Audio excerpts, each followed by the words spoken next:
Hi friends, നിങ്ങളേക്കും job ഷാംസിൻ്റെ ഒരു പുതിയ വീഡിയോയിലേക്ക് സ്വാഗതം. അപ്പോൾ ഇന്ന് നമ്മളൊരു പുതിയ യാത്ര തുടങ്ങുകയാണ്. നമ്മൾ ബോസ്നിയയിലേക്ക് പോവുകയാണ്. അപ്പോൾ ഇനിയുള്ള വീഡിയോകൾ അതിൻ്റെ കാഴ്ചകളാണ് നമ്മൾ കാണാൻ പോകുന്നത്.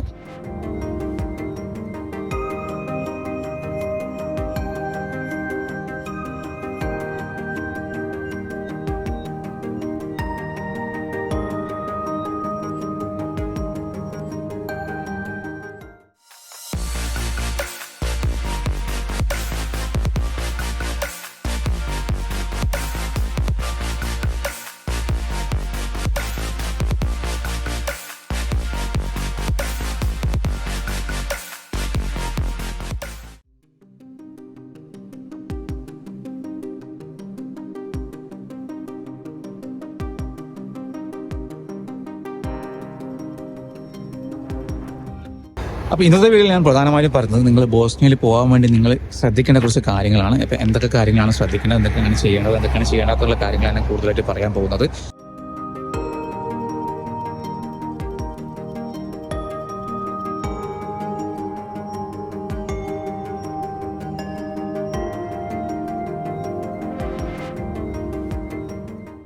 അബുദാബിയിൽ നിന്ന് സരോവറിലേക്കുള്ള വിസയുടെ വിമാനത്തിലാണ് ഞങ്ങൾ കയറിയത്.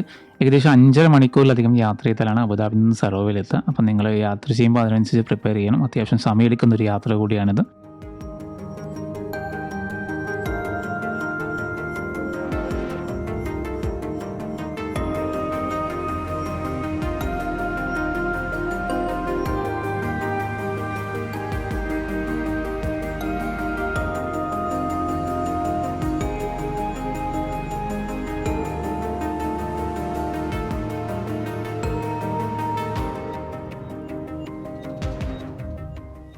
അപ്പോൾ സരോവറിൽ ഞങ്ങൾ താമസിക്കുന്ന റൂമാണിത്. അപ്പോൾ ഞങ്ങൾ ഒരു ഡൈനോ അപ്പാർട്ട്മെൻറ്റ് എന്ന് പറഞ്ഞ സ്ഥലത്താണ്. അതിൻ്റെ ഏകദേശം സിറ്റി സെൻറ്റർ തൊട്ടടുത്ത് തന്നെയായിട്ടാണ്.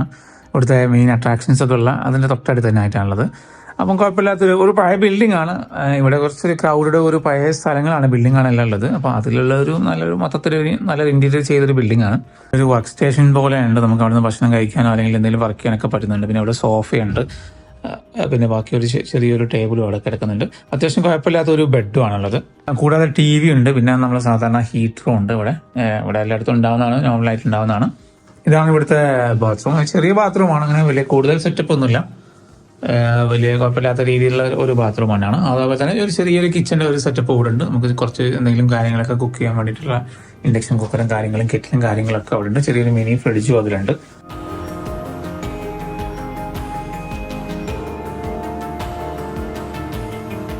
സരോവരത്തിൽ ഞങ്ങൾ അപ്പാർട്ട്മെൻറ്റിലൊക്കെ ചെക്ക് ഇൻ ചെയ്തതിന് ശേഷം ഒന്ന് പുറത്തേക്ക് ഇറങ്ങി. നടന്നിറങ്ങാൻ പറ്റുന്ന അത്രയും ദൂരത്തിലാണ് ഇവിടുത്തെ പ്രധാനപ്പെട്ട അട്രാക്ഷൻസ് ഒക്കെ ഉള്ളത്. അപ്പോൾ അവിടെ ജസ്റ്റ് ഒന്ന് വന്ന് കണ്ടു പോവുകയാണ് ചെയ്തത്. ഈ സ്ഥലങ്ങളൊക്കെ നമ്മൾ പകൽ സമയത്ത് പിന്നെയും വരും.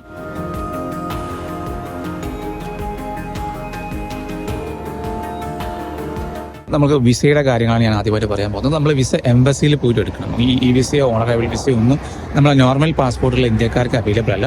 അല്ലെങ്കിൽ നിങ്ങൾക്ക് US വിസയോ ഷെങ്കൻ വിസയോ ഉണ്ടെങ്കിൽ മാത്രമാണ് ഈ ഓണറബിൾ വിസ അവൈലബിൾ ആയിട്ടുള്ളത്. അല്ലാത്തവർ എംബസിയിൽ പോയിട്ട് അപ്ലൈ ചെയ്തിട്ട് വേണം എടുക്കാൻ. അപ്പോൾ ഞാൻ അബുദാബിയിൽ നിന്നാണ് വിസ എടുത്തത്.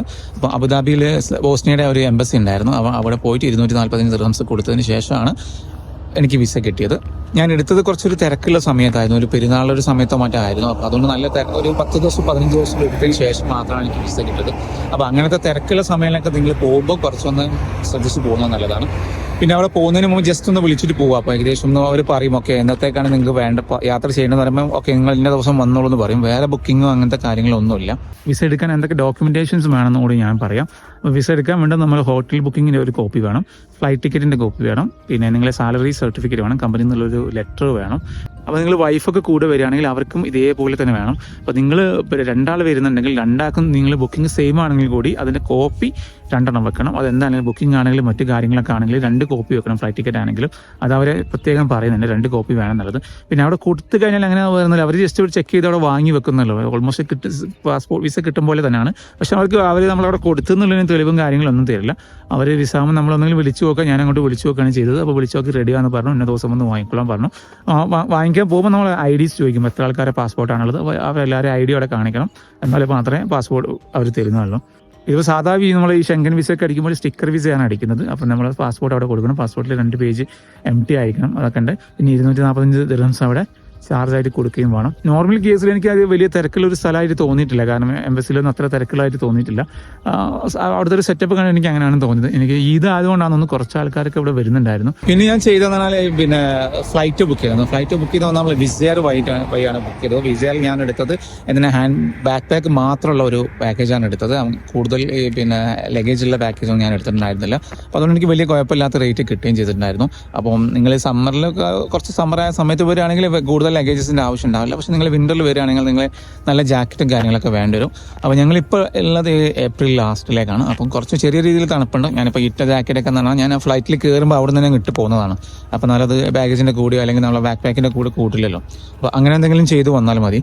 ഞങ്ങൾ ജാഹൊറീന എന്ന് പറഞ്ഞൊരു സ്കീ റിസോർട്ടിലേക്ക് പോകണം. അപ്പോൾ അത് പോകുന്ന വഴിയിലാണ് ഇപ്പോൾ ഉള്ളത്. പോകുന്ന വഴിയിൽ നല്ല അടിപൊളി ഒരു ലാൻഡ്സ്കേപ്പാണ് മൊത്തത്തിൽ. ഇവിടെ ഒരു സമ്മർ സ്റ്റാർട്ട് ആയതുകൊണ്ട് തന്നെ നല്ല ഒരു പച്ചപ്പ് എല്ലായിടത്തുണ്ട്. ഒരു കുറച്ചുകൂടി കഴിയുമ്പോൾ കുറച്ചുകൂടി ഉണ്ടാവും.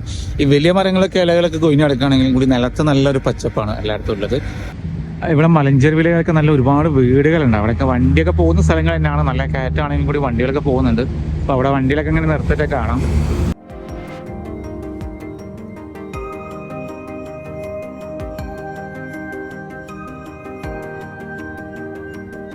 അപ്പോൾ ഇപ്പോൾ നമ്മളുള്ളത് ജഹോറീന ഒരു സ്കീ റിസോർട്ടിൻ്റെ അടുത്താണ്. അപ്പോൾ സംഭവം മാസം ഇവിടെ ഏപ്രിലൊക്കെ ലാസ്റ്റ് ആയിട്ടുണ്ടെങ്കിൽ കൂടി ഇവിടെ സ്നോ ഉണ്ട്. വലിയ കുഴപ്പമില്ലാത്ത രീതിയിൽ സ്നോ ഉണ്ട്. പക്ഷേ ഓഫ് സീസൺ ആയതുകൊണ്ട് എനിക്ക് തോന്നുന്നു ഇവിടെ മറ്റേ ഈ ഗോണ്ടലാസ് ഒക്കെ ക്ലോസ്ഡ് ആണ്. അപ്പം ഞങ്ങളിങ്ങനെ വന്നപ്പം ഒരു സൈഡിലിങ്ങനെ കുട്ടികളൊക്കെ കളിക്കുന്നപ്പോൾ നിർത്തി നോക്കിയതാണ്. കുറച്ചുകൂടി മലൻ്റെ മുകളിലേക്ക് ഡ്രൈവ് ചെയ്ത് പോകാനുള്ള ഒരു ഓപ്ഷൻ കൂടി ഉണ്ട്.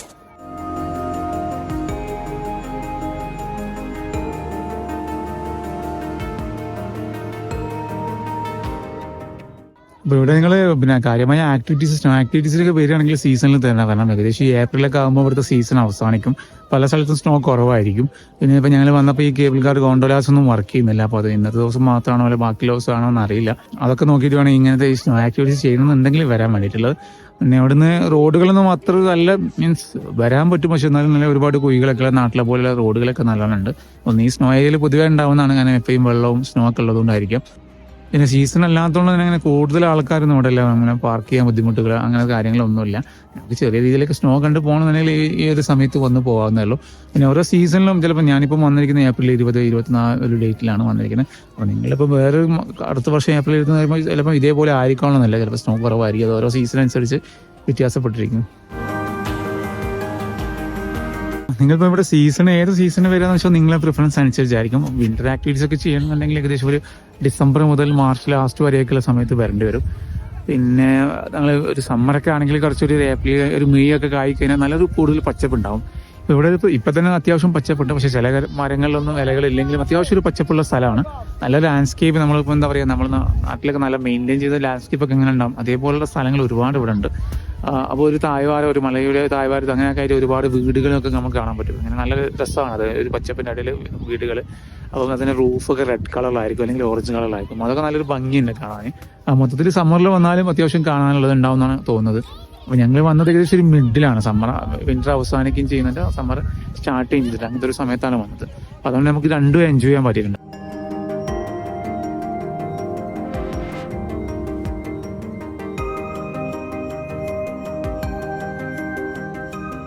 നിങ്ങൾ ബോസ്റ്റണിൽ വരികയാണെങ്കിൽ പ്രധാനമായും കാണേണ്ട ഒരു സ്ഥലം എന്ന് പറഞ്ഞാൽ സരേവോ എന്ന് പറഞ്ഞൊരു ക്യാപിറ്റലാണ്.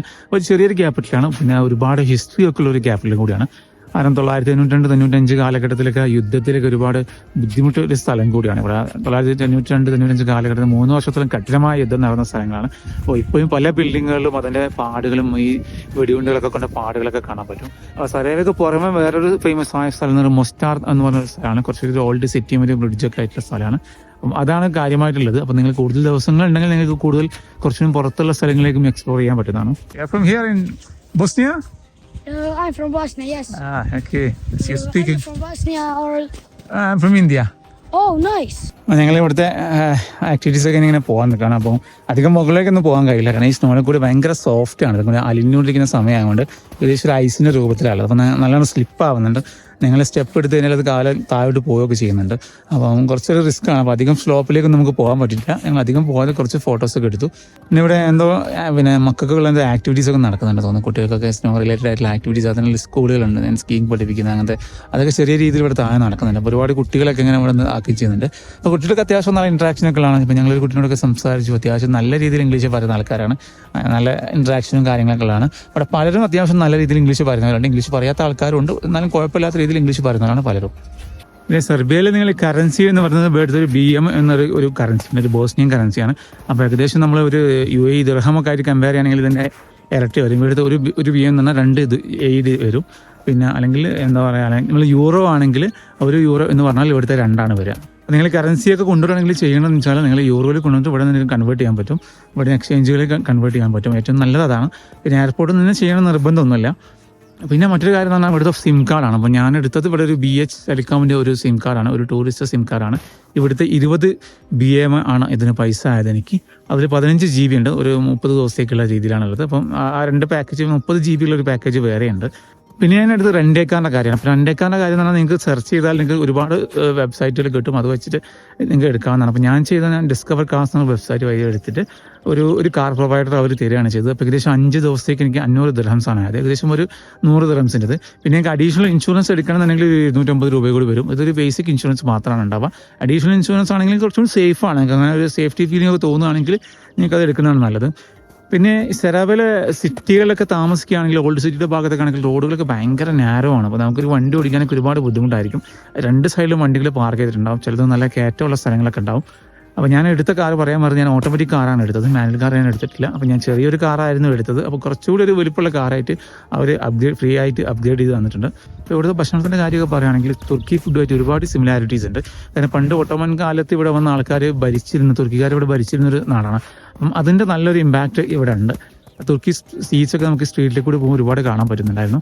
അതായത് ഞങ്ങൾക്കിപ്പോൾ സ്നോഫാൾ ചെറിയ രീതിയിൽ കിട്ടി തുടങ്ങിയിട്ടുണ്ട്. ഞങ്ങൾ ഒരിക്കലും പ്രതീക്ഷിക്കാത്തതാണ്, ചെറിയ രീതിയിലേ ഉള്ളൂ, പക്ഷെ വലിയ രീതിയിലൊന്നുമല്ല. എന്നാലും സ്നോഫാൾ കിട്ടുക എന്ന് പറയുന്നത് രസമാണല്ലോ. കാരണം നമ്മൾ ഇത്രയും ഏപ്രിലൊക്കെ ഒരു സ്നോഫാൾ കിട്ടുക എന്ന് പറയുന്നത് ഭയങ്കര റയറായിട്ടുള്ള കേസാണ് അവിടെ. അപ്പോൾ ഞാൻ പെട്ടെന്ന് ആദ്യം വിചാരിച്ചു മഴ പെയ്യുന്നതെന്നാണ് വിചാരിച്ചത്, പക്ഷെ നോക്കുമ്പോൾ നല്ല വെള്ള കളറുള്ള സാധനങ്ങളാണ് വീണത്. വലിയ രീതിയിലൊന്നുമില്ല, ചെറിയ രീതിയിൽ ഇങ്ങനെ തുള്ളി തുള്ളി വീഴുന്നതല്ലോ.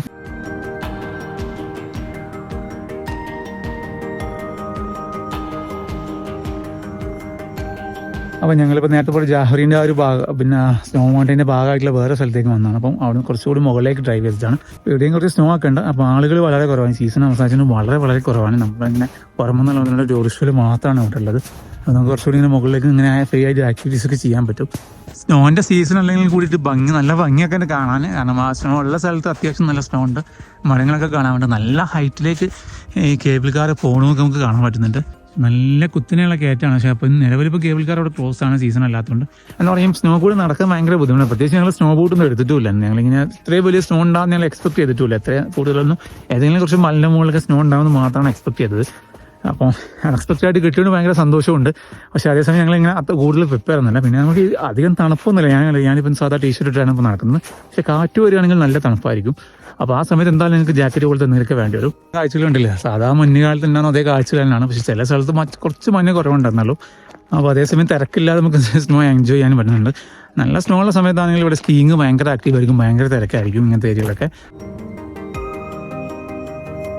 പിന്നെ ഇവിടെ 1984 വിന്റർ ഒളിമ്പിക്സ് നടന്നിട്ടുണ്ട്. അപ്പോൾ അതിൻ്റെ കുറേ കാര്യങ്ങളൊക്കെ ഇവിടുന്നാണ് നടന്നത്, ഈ മൗണ്ടൻ്റെ ഭാഗമായിട്ടുള്ള സ്ഥലത്താണ് കണ്ടത്. അപ്പോൾ ഞാൻ ഇവിടുന്ന് അങ്ങനെ അതുമായിട്ട് ബന്ധപ്പെട്ട് വർക്ക് ചെയ്ത ഒരാൾക്ക്, ഒരു പ്രായമുള്ള ഒരാളെ കാണുകയൊക്കെ ചെയ്തു. അപ്പോൾ അയാൾ കുറേ കഥകളൊക്കെ പറഞ്ഞു, അവിടുത്തെ ഇപ്പോഴത്തെ ബുദ്ധിമുട്ടുകളും യുദ്ധത്തിൻ്റെ കാര്യങ്ങളും വീട് നഷ്ടപ്പെട്ട കഥകളും അങ്ങനത്തെ കാര്യങ്ങളൊക്കെ പറഞ്ഞു. പിന്നെ ഇപ്പോൾ ആരെയും പ്രകൃതിനെ നോക്കുന്നില്ല, ഒരുപാട് മരങ്ങൾ മുറിച്ച് മാറ്റുന്നു, അങ്ങനത്തെ കാര്യങ്ങൾക്ക് ഒരുപാട് അയാളോട് സംസാരിച്ചു. നല്ല പ്രായമുള്ള ആളാണ്. അപ്പം അയാൾ ആ വിന്റർ ഒളിമ്പിക്സിനൊക്കെ കാര്യമായിട്ട് ഇത് പിന്നെ സെറ്റപ്പ് ചെയ്യാനൊക്കെ വർക്ക് ചെയ്ത ഒരാളും കൂടിയാണ്. അപ്പോൾ അതിനുശേഷമൊക്കെയാണ് 1993-95 കാലഘട്ടത്തിൽ ഭയങ്കര യുദ്ധം നടന്നത് സെർബിയയായിട്ട്. ഒരുപാട് പേര് മരണപ്പെട്ടിട്ടാണ്. അപ്പോൾ ആ കാലത്ത് ഈ സെറായേവോ എന്ന സ്ഥലത്ത് അവർ ഒറ്റപ്പെടുത്തി കളയാണ് ചെയ്തത്. അവർ ഭക്ഷണമൊന്നും ഇല്ലാത്ത രീതിയിൽ ഒറ്റപ്പെടുത്തി കളയാണ് ചെയ്തത്. ആ കാലത്ത് അവർ ഭക്ഷണം കൊണ്ടുവരാനും മറ്റുമായിട്ട് പിന്നെ അല്ലെങ്കിൽ പരിക്കേറ്റ ആൾക്കാരൊക്കെ പുറത്തേക്ക് കൊണ്ടുപോകാൻ ഒരു ടണലൊക്കെ നിർമ്മിച്ചിട്ടുണ്ടായിരുന്നു. അപ്പോൾ നമ്മളത് തീർച്ചയായിട്ടും അവിടെ പോകുന്നുണ്ട്. അപ്പം അതിൻ്റെ കാഴ്ചകളും ഞാൻ കാണിക്കുന്നുണ്ട്. പിന്നെ ഇവിടുത്തെ പറ്റി ആൾക്കാരെ പറ്റി പറയുകയാണെങ്കിൽ എനിക്ക് തോന്നുന്നു കുറച്ചുകൂടി ഫ്രണ്ട്ലി ആയിട്ട് ആൾക്കാരാണ് എനിക്ക് തോന്നുന്നത്. കുറച്ച് പ്രായമുള്ള ആൾക്കാരാണെങ്കിലും മറ്റേ ഫ്രണ്ട്ലി ആയിട്ടുള്ള ആൾക്കാരാണ് തോന്നിയത്. കുറച്ചുകൂടി ഇംഗ്ലീഷ് സംസാരിക്കുന്നുണ്ട്. നമ്മൾ കുറച്ചുകൂടി ചെറിയ കുട്ടിയായിട്ടൊക്കെ എനിക്ക് സംസാരിക്കാൻ പറ്റുന്നുണ്ടായിരുന്നു. അത്യാവശ്യം ഇംഗ്ലീഷ് സംസാരിക്കുന്നത്, അത്യാവശ്യം ഫ്രണ്ട്ലിയാണ്. നമ്മളിതാ അവിടെ ഒരു സ്നോമാൻ ഉണ്ടാക്കിയിട്ടുണ്ട്. ആരും ഉണ്ടാക്കി വെച്ചതാട്ടോ, ഞാൻ ചുമ്മാ പറഞ്ഞതാണ്. ആരും ഉണ്ടാക്കി വെച്ചാൽ ഞാൻ മുകളിൽ നമ്മളൊരു ഫിനിഷിംഗ് വർക്ക് ചെയ്തിരുന്നേ ഉള്ളൂ. അല്ലെങ്കിൽ അത്യാവശ്യം വലിപ്പമുള്ള സ്നോമാൻ തന്നെയാണ് ഉണ്ടാക്കിയത്.